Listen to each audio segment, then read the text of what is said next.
সাধারণ মানুষের সমস্যার কথা সরাসরি শোনার জন্য দ্রুত সমাধানের আশ্বাসের জন্য রাজ্যের বর্তমান সরকারের কর্মসূচি জনতার দরবারে। তারই অনুকরণে শিলিগুড়ির বিধায়ক তথা রাজ্যের পর্যটন মন্ত্রী শঙ্কর ঘোষের উদ্যোগে শিলিগুড়িতে শুরু হলো সরাসরি শঙ্কর। রবিবার সকাল থেকেই শিলিগুড়ির YMA মাঠে দেখা গেল মানুষের ভিড়। শুধু শিলিগুড়ি নয়, বিভিন্ন প্রান্ত থেকেও বহু মানুষ ছুটে আসেন এদিন নিজেদের অভিযোগ এবং সমস্যার কথা জানাতে। রাজ্যের সরকার পরিবর্তনের পর মে মাসে শিলিগুড়িতে শুরু হয়েছিল সরাসরি শঙ্কর কর্মসূচি। প্রথম দিনেই ব্যাপক সাড়া মেলে সাধারণ মানুষের কাছ থেকে। বিধায়ক তখনই জানান এই কর্মসূচি প্রত্যেক মাসেই করা হবে। তার সাফ কথা, তোলাবাজি দুর্নীতি আর চলবে না। সাধারণ মানুষের উদ্দেশ্যে তার বার্তা, যেখানেই দুর্নীতি তোলাবাজি হবে তৎক্ষণাৎ আমাদের সঙ্গে যোগাযোগ করুন, সমাধানের পথ আমরা বের করব। কান্তিরঞ্জন কর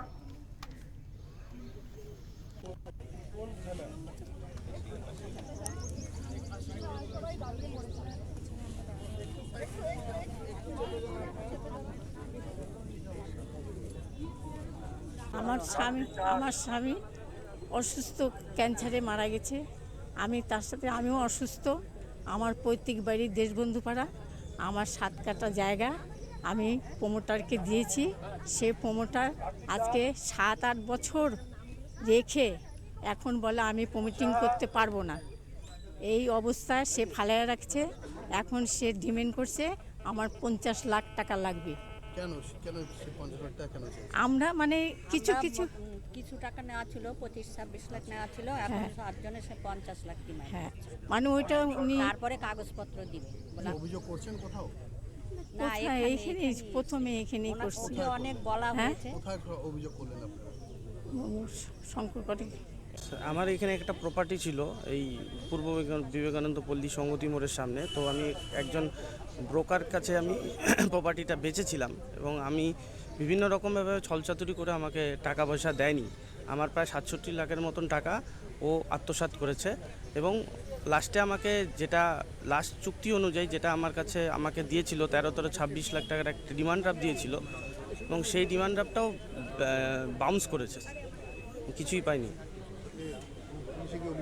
হ্যাঁ, জিডি করা হয়েছে। 10 ও খুঁজছে কিন্তু ওকে পাওয়া যাচ্ছে না। এখন কোথায় এসেছেন আর কি সমস্যার কথা জানান? আমি স্যার শঙ্কর ঘোষের কাছে এসেছি মন্ত্রী। তো আমি জানাতে চাই যে আমাদের তো পারিবারিক অবস্থা খুব খারাপ, বাড়িতে বৃদ্ধ বাবা, প্রেগনেন্ট ওয়াইফ। তো আমার মানে এই সময় মানে যাতে আমাকে এই টাকাটা উদ্ধার করে দেওয়ার ব্যবস্থা করা, তাহলে আমরা বেঁচে থাকতে পারি স্যার। আমাদের আশপাশে যারা আছেন, আমরা জুলাই মাসে একটি বিশেষ ব্যবস্থা করছি। সেখানে আপনারা আপনাদের প্রবলেম বা আপনারা যদি কারো দ্বারা প্রতারিত হয়ে থাকেন, গত 15 বছর তো প্রতারণার সরকার চলেছে। ফলে কোনো জায়গায় কারো কাছে যদি প্রতারিত হয়ে থাকেন সরাসরি আমাদেরকে জানান, তার জন্য একটি বিশেষ ব্যবস্থা আমরা প্রোভাইড করব।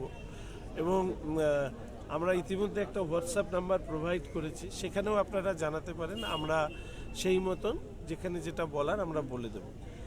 আরেকটি বিষয় আমার নজরে আনা হয়েছে, আমি পুরো বিষয়টা সম্পর্কে পরিষ্কার নই, তবে কেউ যদি কারো কাছে টাকা পয়সা চান, এটা করিয়ে দেব ওটা করিয়ে দেব, সরাসরি আমাকে জানান। আমার সহকারী, আমার অফিস আপনারা জানেন আমার পাড়ায় আছে, হিলকার্ট রোডে করা হচ্ছে এবং পরবর্তীকালে ময়নাকেও আমরা করব। সরাসরি আমাকে জানান, কোনো রাজনৈতিক রং দেখতে হবে না। কেউ যদি কারো কাছে অন্যায় সুযোগ সুবিধা পাইয়ে দেওয়ার জন্য টাকা পয়সা চান, সরাসরি আমাদের কাছে জানান। মুখ্যমন্ত্রী শ্রী শুভেন্দু অধিকারী মহাশয়, রাজ্য সভাপতি শ্রী শ্রমিক ভট্টাচার্য এই ব্যাপারে পরিষ্কার কথা বলে দিয়েছেন। এই ধরনের মানুষকে রেয়াত করা হবে, রাজনৈতিক রং না দেখে এই ধরনের মানুষকে রেয়াত করা হবে না।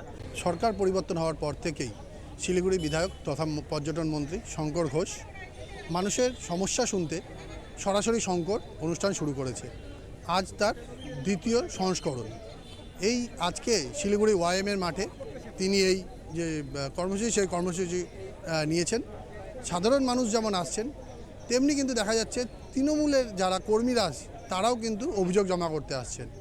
দীর্ঘদিন শাসক দলে থাকার পরেও তাদের অভিযোগ নিয়ে কোনো রকম কিছু হয়নি দেখেই তারা আজ বিজেপির বিধায়ক এবং মন্ত্রী শঙ্কর ঘোষের কাছে তাদের অভিযোগ জানাতে এসেছেন। বিভিন্ন জায়গায় দেখা গিয়েছে তৃণমূলের নেতা মন্ত্রীরাই তাদের সাথে প্রতারণা করেছে বা তাদের উপরে অত্যাচার করেছে, এই ধরনের অভিযোগই উঠে আসছে। দ্রুত সমস্যার সমাধানের আশাতেই তারা শঙ্কর ঘোষের দরবারে। শিলিগুড়ি থেকে ক্যামেরা পার্সন স্বপন সাহার সাথে অরূপ পোদ্দার, ওমকার বাংলা।